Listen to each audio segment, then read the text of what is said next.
Good morning বন্ধুসকল, সকলোকে স্বাগতম জনাইছোঁ নদিয়াল ব্লগৰ আন এটা ভিডিঅ'ৰ মাজলৈ। আৰু লগতে নদিয়াল ব্লগৰ সমূহ দৰ্শকক মই ধন্যবাদ জ্ঞাপন কৰিছোঁ, কাৰণ মোৰ এই ভিডিঅ'টো আপোনালোকে ক্লিক কৰাৰ বাবে। আৰু নতুন সদস্যই আজি মোৰ ভিডিঅ'টো চাইছে, তেওঁলোককো মই অনুৰোধ জনাম যে মোৰ চেনেলটো তেওঁলোকে ছাবস্ক্ৰাইব কৰি আৰু অল বটনটো দবাই ৰাখে যেন, কাৰণ মই ভিডিঅ'বোৰ আপলোড কৰাৰ লগে লগে আপোনালোকে এনেধৰণৰ গাঁৱলীয়া ভিডিঅ'বোৰ চাবলৈ পাব। আৰু যি নহওক, ৰাতিপুৱাই চাহকাপ মুখত লৈ ল'লোঁ, কাৰণ ৰাতিপুৱা আমাৰ গাঁও সমাজত, গাঁওবিলাকত বহুতেই কাম থাকে। গৰু গোহালিৰ পৰা আৰম্ভ কৰি বাৰী চুকলৈকে বিভিন্ন ধৰণৰ কাম কৰিবলগীয়া হয়। ঘৰৰ সেই ৰান্ধনীজনীও আজৰিয়ে নাথাকে। বাৰু যি নহওক, এনেধৰণে আমি চলি থাকোঁ গাঁও সমাজবিলাকত কাম বনৰ মাজেৰে।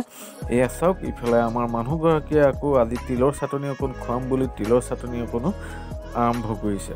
গতিকে আমিতো পতাতে পিচিবলগীয়া হয় ন, কাৰণ আছিলে মিক্সি এটা আছিলে, মিক্সিটো বেয়া হ'ল। আজিকালিতো আৰু মিক্সিতেই সকলোৱে কৰে ন, কিন্তু পতাত পিছা সেই আমেজটো নাপাব। কিন্তু পতাত পিছা সেই মছলাকণৰ আমেজ, সেই চাটনিকণৰ আমেজ হয়তো মিক্সিত আপোনালোকে নাপাব।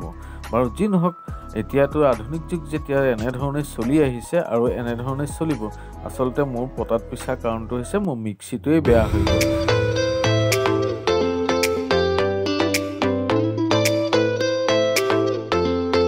ৰাতিপুৱা ভাতকেইটা আৰম্ভ কৰোঁ, কাৰণ অসমীয়া বুলিতো আমাৰ অসমীয়াসকলৰ ৰাতিপুৱাই ভাতৰ কাঁহীখন মেইন, হয়নে বাৰু? ভাতৰ কাঁহীখন মেইন, নহ'লে জলপান এবাতি, কাঁহৰ বাতিতে জলপান এবাতি। এই দুটা বস্তুৱেই হ'ল আমাৰ অসমীয়াসকলৰ মেইন বস্তু। কাৰণ আমিতো পাশ্চাত্য অঞ্চলৰ মানুহ নহয়, পাশ্চাত্য দেশৰ মানুহ নহয়। ফাষ্টফুড খাবলৈ বা ব্ৰেকফাষ্ট কৰিবলৈ, হয়নে বাৰু?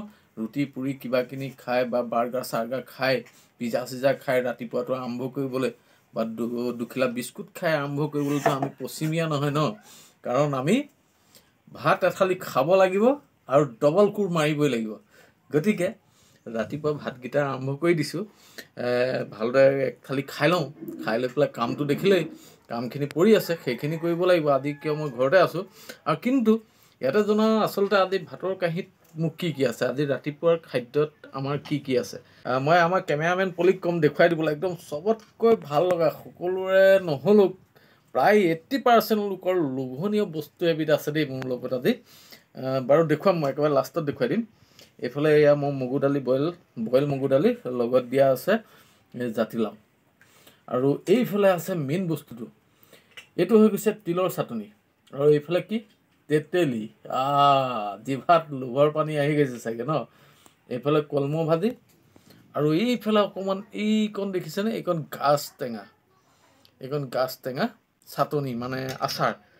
আৰু এইফালে আছে এইটো ঢেকীয়া ভাজি, আৰু এইটো আমাৰ চকলেট কবি। দেখিবলৈ কেনেকুৱা ক'লা ক'লা ন, আমাৰ ল'ৰা ছোৱালীকেইটাই নাখায় ক'লা দেখিছে কাৰণে, বৰ বেয়া পাইছে ক'লা ক'লা হৈছে ভাজিটো। আৰু এইফালে অকণমান কেমেৰামেন ওচৰলৈ আহি যোৱা, এইফালে মালটো কি বাৰু, ইয়াৰ ৰাতিৰ আছিলে কি এইটো মাল, এইটো হৈ গৈছে মোৰ কৈ দিলোঁ গাহৰি মাংস। এইকণ হৈ গৈছে গাহৰি মাংস। গতিকে কালি মানে অনা হৈছিলে, এই গাহৰি অকণমানো লৈ ল'লোঁ দেই। বাৰু আজি ভিডিঅ'টো ইয়াতে সামৰিলোঁ। ময়ো ভাতকেইটা খোৱা আৰম্ভ কৰোঁ, কিয় ভাত খাই থাকোঁতেতো কথা নকওঁ ন, কথা ক'বলৈ বেয়া হয়। গতিকে ইমানতে ৰাখিছোঁ, বাই বাই, টাটা। আৰু ভিডিঅ'টো কেনেকুৱা পালে সেই কথাটো জনাব দেই।